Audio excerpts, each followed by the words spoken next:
Here are 10 important things to know about Diablo 4 regarding the endgame, some important items you want to get, and way more. We will be using some footage from some sources that already played the game before release, so links to their videos will be in the video description. Let's start with number 10, which is mounts. We of course could not unlock a mount in the beta because you had to be further into the story, and well, it's actually pretty far into the campaign in the full game, so you will be on foot for quite a long time if you don't focus on the main missions. So I think it's smart to clear them as soon as possible, because after Act 3, so at the start of Act 4, you find the Donan's Favor quest at the stables in Kiovashot, the town in the Fractured Peaks region, that of course was also in the beta. Do this and then you find Donan in the Cathedral of Light to get the mount, and the nice part is that the horse will then also be unlocked on every character, so they can immediately use it when you roll a brand new class, so you can more easily level that up. Also important to know is that the campaign is optional on the new characters if you already completed it once, so they can choose to skip the main story and will then be immediately dropped in Kiovashot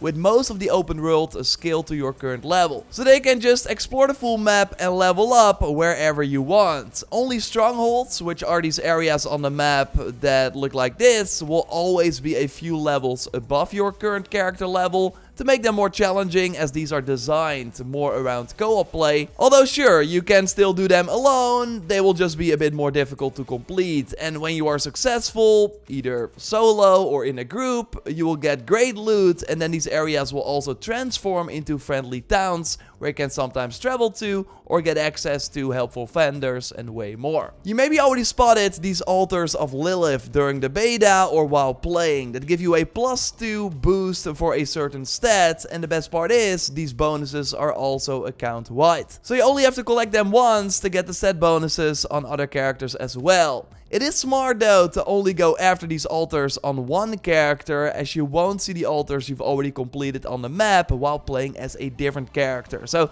then it will be harder to keep track of the ones that you haven't unlocked yet. There seem to be 160 of these altars of Lilith in total, with the website d4builds.gg already showing all of them on their interactive map. I will leave a link to that in the video description, so you can easily get all of these permanent stat bonuses if you want, but of course smart to get a mount first before chasing them. Sometimes these altars also let you increase the max capacity of the Murmuring Obols, which a currency you can get from participating in open world events that happen often, and you can spot by looking for these circles on the map. Then after completing them, you will get a bunch of rewards, including this currency, which you can then exchange at the Purveyor of Curiosities vendor that you can spot by looking for this icon on the map, and you can also find it in Kiovashot. Now spending the Murmuring Obols on any item you want will then generate a random rarity version of that weapon or gear piece, which can be a blue item, but you can also get legendaries here. So totally worth it to at least spend this currency every once in a while. And as you can see, you can also spend 20 Murmuring Obols to get a Whispering Key to open silent chests that you can come across in the world. These give multiple rewards, but they are of course completely random. While if you spend more Obols, you can really focus on upgrading a particular inventory slot with brand new items. And speaking of focusing on particular items, after beating the campaign, which can take you like 11 to 15 hours if you really focus on these missions, although it can take way longer if you decide to explore a lot, do a ton of side content. Although again, I would argue that at least getting your mount as soon as possible is smart, and completing the campaign will of course also unlock the end game that starts with the Tree of Whispers. Here you get brand new activities that can then also help you work towards particular item upgrades. These activities appear on the map for a limited time and even in zones that you haven't been to before, so it's a nice way to see more of the map as well. There are activities where you have to kill a certain enemy type or targets in a particular area, or there are longer activities like doing a full dungeon run, which then also gives you more favors when you complete it. After getting 10 of these favors, you can go back to the tree and choose a loot chest to improve your character, and of course by killing all these enemies and doing these activities, you will also rank up, with level 50 being a new milestone,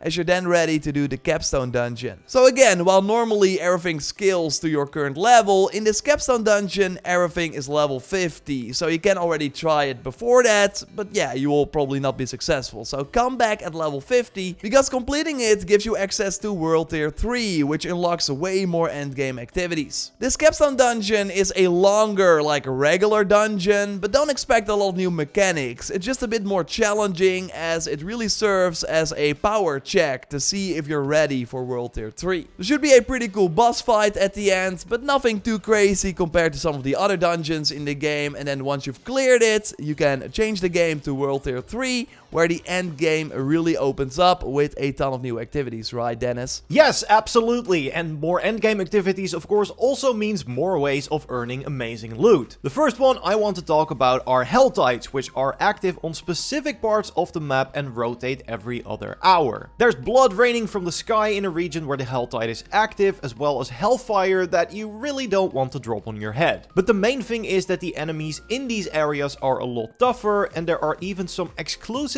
bosses that only show up in helltide areas. All these enemies drop aberrant cinders, which you can then spend on special chests that are also located within the helltide to get tons of legendary loot. Some of these chests will have a specific type of loot in them, like gloves or staffs, so like with the rewards from the Tree of Whispers, you can target which type of loot you'd like as a reward. If you want to get the most out of these areas, you need to be careful and stay alive, as dying here means you lose half of your current aberrant cinders. But like I said, helltides aren't the only new activity that pop up on World Tier 3, as you'll also gain access to nightmare dungeons. You'll need sigils for these, which only start dropping on this higher world tier and function as a sort of key for the dungeon. You then use these keys to enter a harder version of a specific dungeon that is listed on the sigil. And by harder, I don't just mean that the enemies will be on a higher level, but there are also unique modifiers and restrictions that will be active in the nightmare version. Some of these are pretty standard, like monsters having more resistance to shadow damage or giving them health regen. But there are also ones that definitely change up the gameplay in more significant ways, like randomly spawning portals that throw even more enemies into the mix, or being followed by an indestructible floating rock that will pulse damage when it gets close to you. You'll also be limited on the number of revives you can use during one of these, but luckily sigils also have buffs that help you out, like increasing your crit chance or more item drops from enemies. And running these nightmare dungeons will be a huge part of your endgame experience, as you can keep finding and upgrading sigils to make the dungeons even harder. That means the rewards will improve too, and it's not just amazing loot you'll find in these nightmare dungeons, because these dungeons also tie into another major endgame system called the Paragon board. After level 50, you stop earning skill points and instead you start collecting points to unlock nodes on your Paragon board. This is an entire tree of passive bonuses, which even includes legendary nodes that can have some pretty powerful effects, like giving rogues increased elemental damage and resistance after using their imbuement skills, for example. Some nodes on this board are also open and allow you to slot glyphs, which can drop from various sources. These allow you to customize small parts of your Paragon board by handpicking the passive bonuses for that slot, and glyphs also boost the effect of nearby nodes on the board. The way this ties into the nightmare dungeons is that glyphs are also upgradable, and the only way to give them experience is by completing nightmare dungeons. At the end of each one, you'll gain an amount of XP to divide between your glyphs as you see fit, so you can level them up and increase their effects. So while you can upgrade your gear by running any activity, if you want to increase the passive power of your Paragon board, you need to run nightmare dungeons to upgrade your glyphs, which is why it is such an important endgame activity. And if you want to test your powerful endgame build when fully geared up, you can even engage in PvP combat in the Fields of Hatred. This is a special part of the map where you can fight both players and monsters to gather Seeds of Hatred. You can collect as many as you want, but in order to use this resource at one of the PvP vendors, you need to refine it into red dust at specific points on the map. So it's kind of an extraction game mode, and since you drop all of your Seeds of Hatred if you die, it's going to be a dangerous area with other players constantly hunting you too for your precious resources. But if you manage to extract them, you can spend your red dust at various vendors for cosmetics and gear. There's a vendor similar to the Purveyor of Curiosities, and you can also buy scrolls with PvP specific buffs. The trophy list for the game has also been revealed, and while we're of course not going to mention any spoilers, I do want to give some tips in advance for if you want to get all achievements or a platinum trophy. You'll need to make one of each class, as there are 5 class specific trophies in the game, as well as engage in PvP, as you need to get 5 PvP kills for the Master Combatant trophy. trophy. But I think arguably the most difficult trophy is True Perseverance, which has you reaching level 50 with a hardcore character. For if you don't know, playing in hardcore mode means your character is deleted when you die, so you cannot die a single time on your entire journey to level 50 if you want the trophy. You also need to get a character to level 100 in the regular mode, which is going to take quite a bit of time. So you'll want to make sure you pick the right class to level, and we already have a class guide up on the channel that you can watch by clicking on the screen. Leave a like if you enjoyed the video and subscribe to not miss our upcoming videos on Diablo 4. We will see you in the next one. Goodbye.